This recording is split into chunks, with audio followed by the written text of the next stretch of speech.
Caado wareerku waa xaalad caafimaad oo ay wajahaan dumarku, taasoo la sheegay in 30% ay la kulmaan xaaladan. Caado wareerku waa marka caadadu aanay si joogto ah u imanin, mararka qaarna ay soo degdegayso 2 ilaa 3 jeer oo isku dhow. Assalaamu calaykum waraxmatullaahi wabarakaatuh. Wacana wanaagsan idil ahaantiinba kusoo dhawaada barnaamijka haweenka iyo caafimaadka. Magacaygu waa Sagal Cabdilaahi, ahna kalkaalisa caafimaad. Halkan waxaan toddobaadkiiba maridi kula wadaagaa xogo muhiim ah oo ku falaqayno caafimaadka haweenka. Muuqaalkan maanta waxaan kaga hadlaynaa waxa loo yaqaan caado wareerka, maxaa keena, calaamadaha lagu garto iyo goorta ay tahay inaad dhakhtar la xidhiidho. Caado wareerku waa xaalad aad ugu badan dumarka, waana xaalad ay dhib ka sheegtaan 30% haweenka, waxaana loo kala qaybiyaa 4 qaybood. Ta koowaad waxay tahay caadadoo kala fogaata 35 maalmood iyo wixii ka badan. Ta labaad iyana waxay tahay caadadoo isku soo dhawaata bishii 2 jeer ama ka badan. Tan saddexaad iyana waxay tahay caadada oo muddadeedu dheeraato iyadoo leh dhiig bax badan,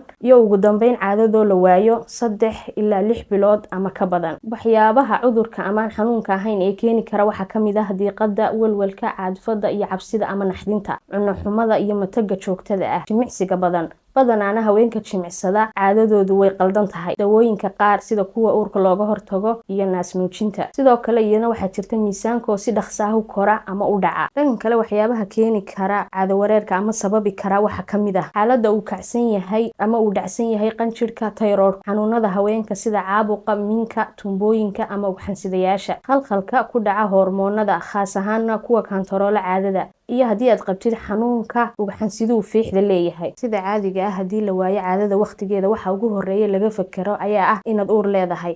Hadduusan uur jirinna waxa muhiim ah in qofka lagala taliyo waxyaabaha keeni kara ee aan kor ku soo xusnay. Haddii caado wareerku aysan ka dhalan intaan kor ku soo xusnay, waxa laga fakaraa cudurro dhowr ah oo keeni kara caado wareerka sida infekshanka ku dhaca miskaha haweenka oo loo yaqaano pelvic inflammatory disease, xanuunka ku dhaca xubnaha ku hawl leh habdhiska caadada sida ugxan-sidaha, tumbooyinka iyo minka. Waxaa kaloo jira cudurro badan oo saameeya hormoonada jidhka maadaama yihiin kuwa kantaroola caadada, sidaasna caado wareerka u keenta.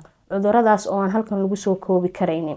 Talada ugu muhiimsan ee aan ku siin karaa waxay tahay haddii aanad xanuun isku ogeyn, da'da dhoolmagoyskana aanad iskaga shaksanayn, cunnadaaduna isku dheelitiran tahay, jimicsi siyaadaana aanad samaynin, kadibna aad isku aragto caadadoo kaa daahaysa ama kugu soo dhaqsanaysa, waxba ha welwelin. waxaa laga yaabaa inaad isbedel hormoonadaada iyo shucuurtaada ama welwel ama cillado kale ay saameyn karaan, caadifadna ay jirto. Laakiin haddii aad isku aragtid astaamo iyo xanuuno kale oo la socdaan caado wareerku ama caadada oo kaa wareersan muddo 3 bil ku dhow, waa inaad baaritaan guud samaysaa adigoo la xidhiidhaya dhakhtar ku takhasusay cudurrada haweenka si lagu baaro wixii jirana loo ogaado.